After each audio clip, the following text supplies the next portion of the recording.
Bonjour YouTube, j'espère que ça va bien, c'est Voltor. Aujourd'hui, on se retrouve pour une nouvelle vidéo sur ma chaîne. Je suis très content de vous parler de la série The Last of Us, alors que l'épisode 1 est sorti tout récemment. Il s'avère en fait que la série est assez différente finalement du jeu vidéo qui a inspiré ce phénomène-là. Il y a donc quelques références, mais également des différences que je veux mentionner lors de cette vidéo-ci. Attention par contre, je vais mentionner beaucoup de spoilers concernant le jeu vidéo, mais également l'épisode 1.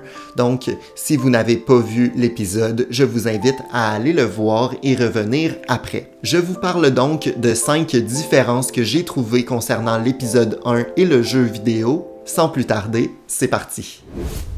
La première différence concerne en fait la scène où on retrouve Joel, Tommy et Sarah dans la voiture. Dans le jeu vidéo, la cause de leur accident est en fait une voiture qui vient percuter la leur alors qu'ils essaient de s'enfuir de la ville. Dans la série, on retrouve en fait un crash d'avion, donc un avion qui vient s'écraser sur la ville et ça cause une grosse explosion, élément plus gros, plus majeur et un peu exagéré malgré que ça rend la scène très impressionnante, surtout pour des gens comme moi qui ne s'attendaient pas à voir un crash d'avion au lieu d'un accident de voiture. Il faut noter quand même que lors du jeu vidéo, il y a une explosion quand même, mais il s'agit plutôt d'une voiture qui vient percuter une station-service et ça cause une grosse explosion. Ça reste quand même plus impressionnant de voir l'avion et l'intensité de cette scène-là à travers l'épisode 1. Ça ajoute finalement une touche plus dramatique et apocalyptique à l'épisode 1, ce que j'ai grandement aimé.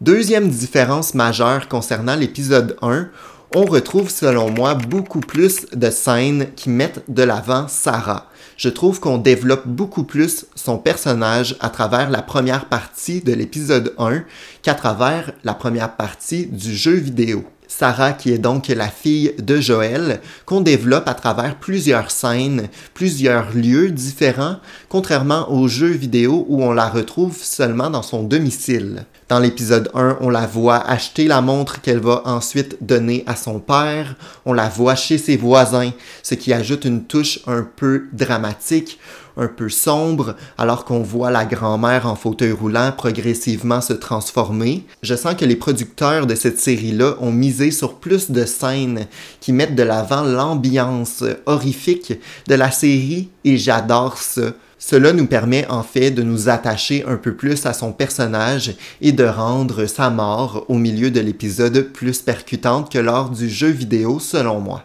Je vous avais prévenu, il y a des spoilers, vous étiez avertis, donc je ne suis pas responsable des spoils ici. Troisième changement majeur concernant l'épisode 1 concerne en fait la séquence qui se déroule 20 ans plus tard. On retrouve donc Joel, c'est le même principe dans le jeu vidéo.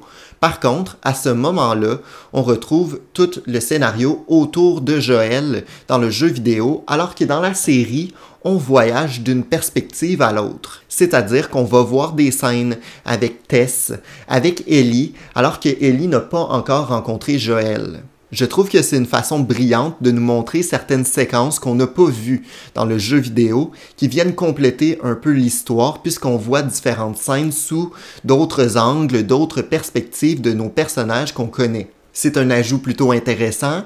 Je trouve qu'ils arrivent à faire ça, ajouter des scènes qui rendent l'univers plus complet. Par exemple, la scène où on retrouve finalement le petit garçon qui vient dans la ville et finalement il est contaminé, donc les autorités sont obligées de le tuer.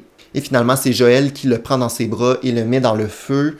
J'ai trouvé que c'était des scènes qui ajoutaient un côté dramatique, un côté horrifique, mais également un côté émotionnel à la série qui vient compléter en fait l'univers de The Last of Us. Vous me direz si vous aussi vous avez eu l'impression qu'on ajoutait un certain drama, une certaine ambiance dans la série et que ça marchait très bien.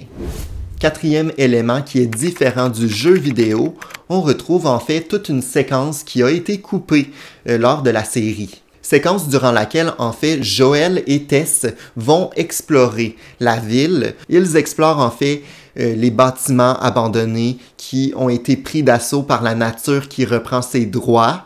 J'ai trouvé que dans le jeu vidéo, ça c'était extrêmement beau visuellement et cela nous présentait en fait les environnements qu'on allait pouvoir explorer à travers le jeu. C'est d'ailleurs dans cette séquence d'exploration qu'on nous présente les spores, qui sont donc le contenu que les champignons dégagent et que si tu l'aspires, tu deviens contaminé. On développe aussi l'enjeu autour des masques. Donc, quand les personnages se promènent dans certaines zones, ils doivent porter des masques pour se protéger. Je trouve ça légèrement décevant, mais la série ne présentera pas l'enjeu de survie autour des spores, qui sont en fait inexistants dans l'univers de la série, contrairement au jeu. C'était un enjeu de survie plutôt intéressant qui rajoutait un peu d'originalité, je dirais. Donc la menace n'est pas seulement les zombies, mais également les champignons qui dégagent ces spores-là. On n'aura pas cet enjeu-là dans la série, ce qui est un peu un manque selon moi. J'aurais bien aimé qu'on rajoute cet enjeu-là qui est plutôt intéressant à développer. C'est d'ailleurs pour ça, selon moi, qu'on retrouve une séquence qui a complètement été coupée à la série, à l'épisode 1. C'est qu'il n'y avait pas vraiment d'éléments à développer puisque l'enjeu des sports n'est pas présent.